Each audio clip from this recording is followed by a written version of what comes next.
3 मई 2023 को शुरू हुआ मणिपुर हिंसा अब तक ये 2 महीना से भी ज़्यादा हो चुका है। रोज कुछ ना कुछ ट्वीट करने वाले मोदी मणिपुर हिंसा पर एक भी अब तक ट्वीट नहीं किए। मोदी जी की जिम्मेदारियां इतनी बढ़ गई है कि ये अमेरिका की यात्रा तो कर सकते हैं, लेकिन अपने ही देश में उपस्थित मणिपुर की यात्रा इनसे नहीं की जा रही है। हमसे तो बॉर्डर स्टेट संभल गया, उनसे मणिपुर नहीं संभल रहा। यह घटना बेसिकली 2 अलग अलग कम्युनिटी के लोगों के बीच है। एक है मैती लोग जो मणिपुर के इम्फाल घाटी की तरफ रहते हैं, और दूसरे हैं कुकी तथा आदिवासी समूह के कुछ लोग जो इसी पहाड़ी इलाकों में रहते हैं। लेकिन ये 2 कम्युनिटी के बीच के आपस की झगड़ा इतना नेशनल लेवल तक कैसे पहुंचा, क्या है मैटर इन दोनों के बीच, आइए जानते हैं आज के इस इन्फॉर्मेटिव वीडियो में। उनसे मणिपुर नहीं संभल रहा। मणिपुर में आग लगी हुई है, लोग मारे जा रहे हैं, प्रधानमंत्री को कुछ लेना देना नहीं।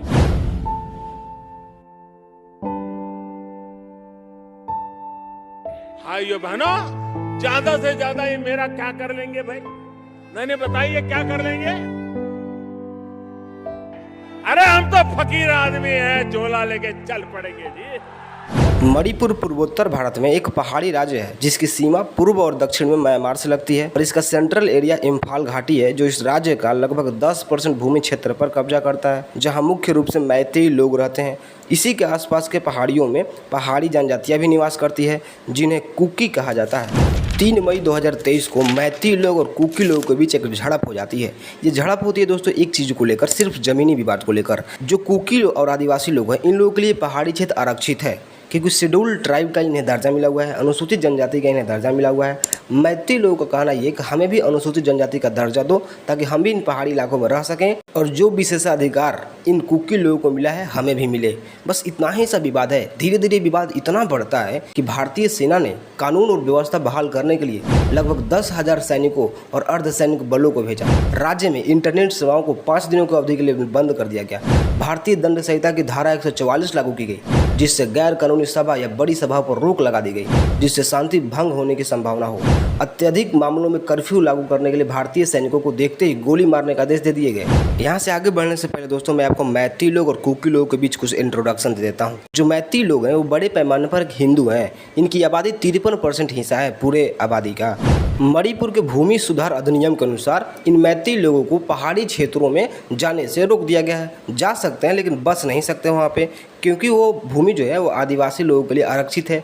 आदिवासी लोग या कुकी लोग दोनों सेम ही बात है। 40% इनकी हिस्सा है पूरे आबादी का। ये लगभग 35 लाख लोग हैं। वे राज्य के शेष 90% भाग वाले आरक्षित पहाड़ी क्षेत्रों में निवास करते हैं। मतलब लगभग पहाड़ी क्षेत्र इन लोगों के लिए ही आरक्षित है। अब मैती लोगों का कहना ये कि हमें भी इन पहाड़ी क्षेत्रों में रहने का अधिकार दिया जाए, ताकि जो अधिकार कुकी लोगों को है हमें भी मिले, हम भी इन पहाड़ी क्षेत्रों में रह सकें। लेकिन कुकी लोग इस बात से डरते हैं कि यदि मैती लोगों को यहाँ रहने का मौका मिल जाएगा फिर ये ज़मीन खरीद लेंगे, हम लोग रहेंगे कहाँ, हम लोग को रहने में परेशानी होगी। यही संघर्ष इन दोनों के बाद धीरे धीरे चलता रहा। मणिपुर विधानसभा के 60 सीटों में से 19 सीटें अनुसूचित जनजाति यानी नागा या कुकी के लिए आरक्षित है, जबकि 40 अनारक्षित सामान्य निर्वाचन क्षेत्र हैं, मतलब 40 आरक्षित नहीं है, जिनमें से 39 सीटें पिछले चुनाव में मैती उम्मीदवारों ने ही जीती थी।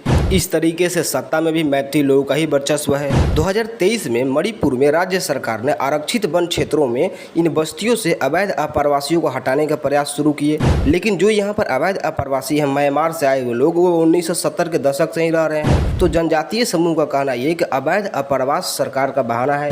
ये मैती लोगों को अधिकार देना चाहते हैं ताकि मैती आबादी यहाँ के जनजातीय आबादी को उनकी भूमि से खदेड़ दे। फरवरी 2023 में भाजपा की राज्य सरकार ने चुराचांदपुर, कांगपोकपी और टेंग नौपाल जिलों में वनवासियों को अतिक्रमणकारी घोषित करते हुए बेदखली अभियान शुरू किया। इस कदम को आदिवासी विरोधी के रूप में देखा जाता है। कई मणिपुर ऑर्गेनाइजेशन ने भी इन पहाड़ी क्षेत्रों में अचानक से जनसंख्या वृद्धि की शिकायत करते हुए 1951 का आधार वर्ष मानकर एनआरसी लागू करने का दबाव दिया। दिल्ली में प्रदर्शन भी किए, लेकिन पहली हिंसा तब भड़की जब कांगपोकपी जिले में एक झड़प में 5 लोग घायल हो गए, जहां प्रदर्शनकारी आरक्षित वनों, संरक्षित वनों और वन्य जीव अभ्यारण्य के नाम पर आदिवासी भूमि के अतिक्रमण के खिलाफ रैली आयोजित करने के लिए गए थे। 11 अप्रैल को इम्फाल के आदिवासी कॉलोनी इलाके में 3 चर्चों को सरकारी भूमि पर अवैध निर्माण होने के कारण तोड़ दिया गया। 20 अप्रैल 2023 2023 को मणिपुर हाईकोर्ट के एक न्यायाधीश ने राज्य सरकार को अनुसूचित जनजाति सूची में शामिल करने के लिए मैती समुदाय का अनुरोध पर विचार करने का निर्देश दे दिया। अब कुकियों को डर हो गया कि कहीं एसटी दर्जे इन मैती लोगों को मिल जाएगा तो पहाड़ी क्षेत्रों में इन्हें जमीन खरीदने की इजाजत मिल जाएगी, जिससे हम लोगों को समस्या उत्पन्न हो सकती है।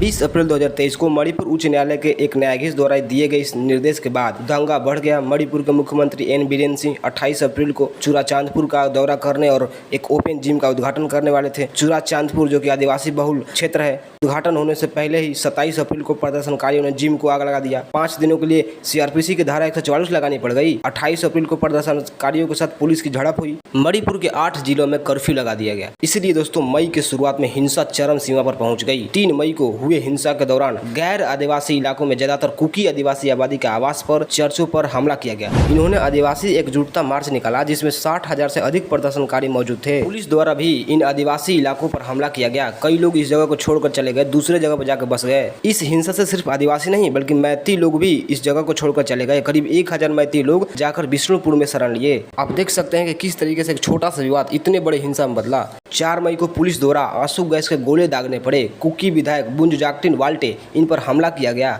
इनकी हालत गंभीर बताई जा रही थी। 5 मई को इनके साथ एक व्यक्ति की मौत भी हो गई थी। सरकार ने कहा कि हिंसा के दौरान लगभग 1700 घर और कई वाहन जला दिए गए। ये बात है 4 मई का। इसी तरह दोस्तों ये हिंसा आज भी कंटिन्यू है। कभी पुलिस पर हमला, कभी लोगों पर हमला, कभी सैन्य बलों पर हमला, कभी कोई धारा लगाया जा रहा है, कभी कोई धारा, लेकिन अभी तक सरकार इसका निर्णय नहीं ले पाई है।